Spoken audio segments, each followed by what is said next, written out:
introduce our distinguished panel right now. Professor Vikram Soni is a scientist and an environmentalist, and he's a member of the Citizens for Preservation of Quarries. Professor Ganju needs little introduction on this forum. He's the president of Greha, and like he likes to say, his higher education began when he left college. Mitu is an architect and an urbanist and a director at GPM. And Sandeep is an architect and urbanist, and we both share two alma maters amongst us, and which is why he's here today, gratefully filling some very large shoes.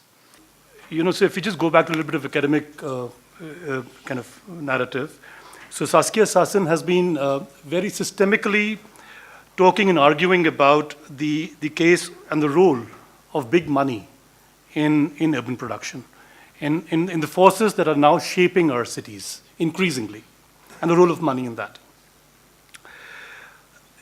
And the fact that cities are now an increasingly very important site for investment. This is true the world over now. Yeah? And this facet is overshadowing many of the other conceptions of what we know as cities. In fact, these other conceptions as centers of art, centers of whatever, are being gradually subsumed within this larger narrative of what the city means for big money. Are cities which give you a quality of life. I don't think it's possible to argue with that. There are no other ways in which you can conceive a city, because if it doesn't give you any quality of life, then why come to a city? Forget about the city, I mean. Nobody is interested in depressing their quality of life, right? Okay, now the next question then becomes, what is quality of life? I mean, what is it defined by? Now, if you look at Delhi, since I'll talk about Delhi, that's the issue.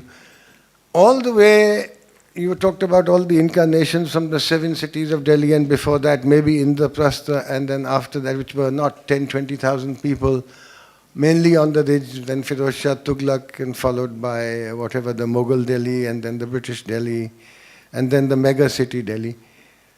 What has happened to quality of life? Well, I don't know about 1,000 years ago, but I certainly know since I was born what happened to quality. Thank you, Amit. And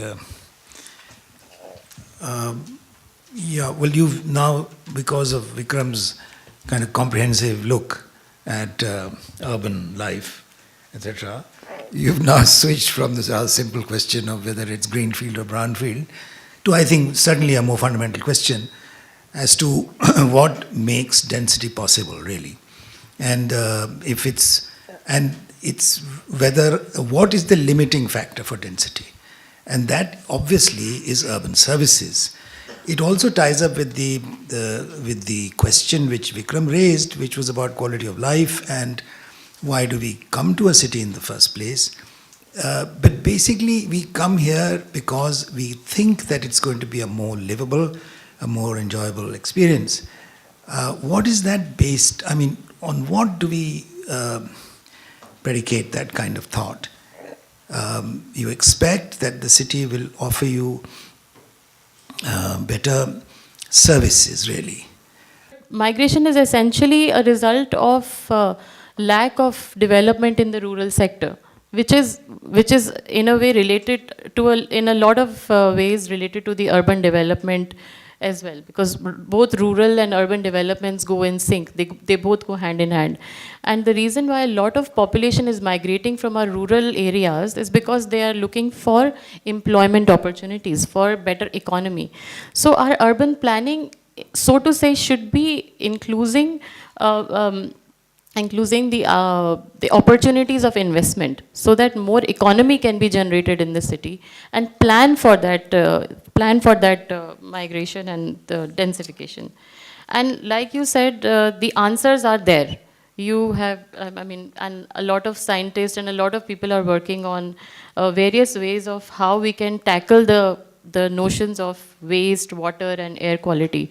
So the answers are there in amongst us. We need to just aggressively pursue that and talk about it in the planning forums and get them implemented so that we don't become worse from bad to worse.